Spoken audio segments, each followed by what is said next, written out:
1 Samuel, the 15th chapter.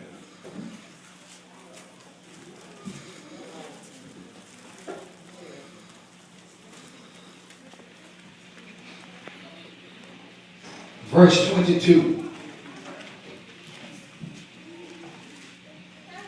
1 Samuel 15 and verse 22.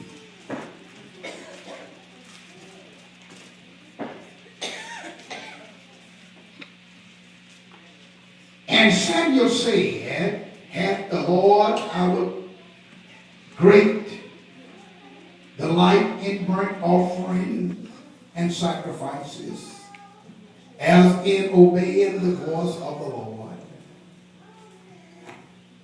Behold, to obey is better than sacrifice, and to hearken than the fat of the rams.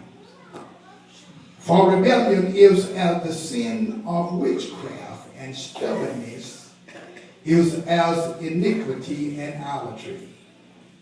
Because thou hast rejected the word of the Lord, he hath also rejected thee from being king.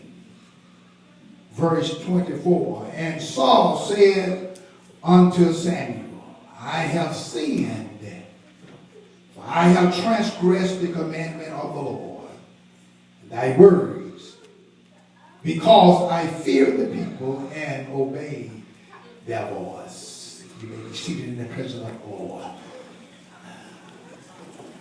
The question of challenge today I have for us is to obey or not to obey. Come on, say it with me. To obey. To obey. Or not to obey. Here in this particular text we have the positive connotation of it and we have the negative. As to whether we would respond or whether we would not respond. I am reminded, and the Lord has put it into my spirit to remind us as to where he's taken us from. And those of you that have been here and have been for the last 2 or 3 weeks understands where we have been. But I don't know where the Lord has taken us, but I've got a feeling that something is about to happen. It may be something that which we may like, or it may be something in which we don't like. But God is about to do something. But the moment that the Lord talked to me about it, amen, I get fearful for those that will reject what God is saying. The Lord is saying to us, we have an ear to hear, but we are not hearing. We have a heart of understanding, but we are not understanding. God is trying to tell us something. God is trying to tell us something. Now, the expression that is used, God is trying to tell us something, it means that God is telling us, but we really do not get it.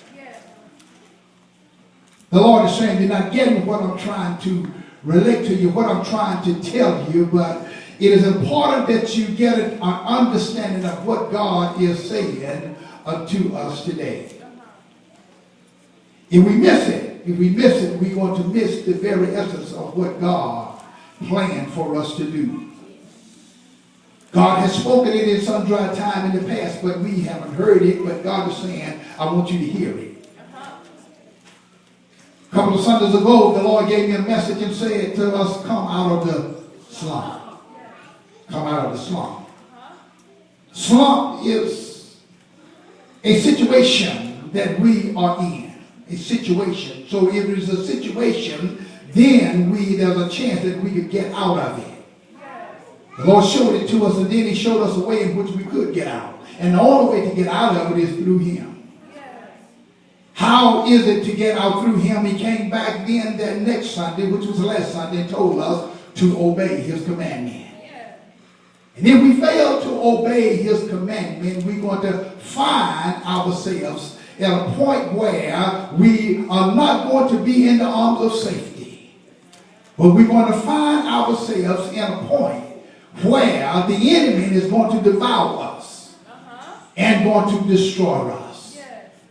The Lord challenged us with the statement in which I gave to us and say some people obey God because they fear, they are afraid.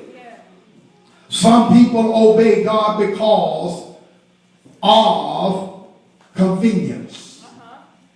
In other words, it is to their advantage to obey, and it's good for them to. You know, there are some things in which circumstances and conditions that people use for their advantage. Yes, sir. And if it's not to their advantage, they seem to bag away from it and try to go around. Yes, sir. And make it convenient for them to not do what the Lord say do. Then we have some people that obey because it is right to obey. Yes, sir. Then we have some that obey because they are taught to obey. Yes, sir. It is good for us to be able to be taught to obey, and then we respond because we are taught to. Because that is the way in which humans are trained and developed. Yes, sir. Through instructions. Because we do not have instinct to be able to know to do things without being taught and directed. That is why at an early age we used to start getting our children in school at the age of 6, but now we start getting them in school at the age of 2, 3. When they get taught, we start getting them and start teaching them at an early age so that they will be able to acquire as much information as they possibly can. But we must understand that that is a process of training us to obey. And that is where it comes to the point of us and our relationship with God, because if we are going to be children of God, we got to obey. But then the circumstances of the emphasis of this whole scenario that has been given here is that blessed is the man that obey because you love God. Yes. Jesus said unto his disciples and those that were following him, he said, if you love me, keep my commandment. If you love me, then do what I say do.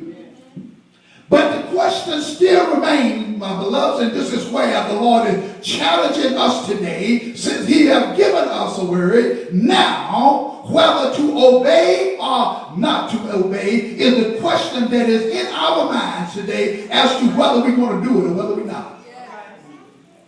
What if the Lord tells us not to be hearers of the word and not doers because we deceive ourselves? But to hear it and not do it put us in a situation that God does not have mercy. God extends his mercy to us when we are to the point where we make mistakes in life, but when we intentionally will devour his commandment and not do what God say do, God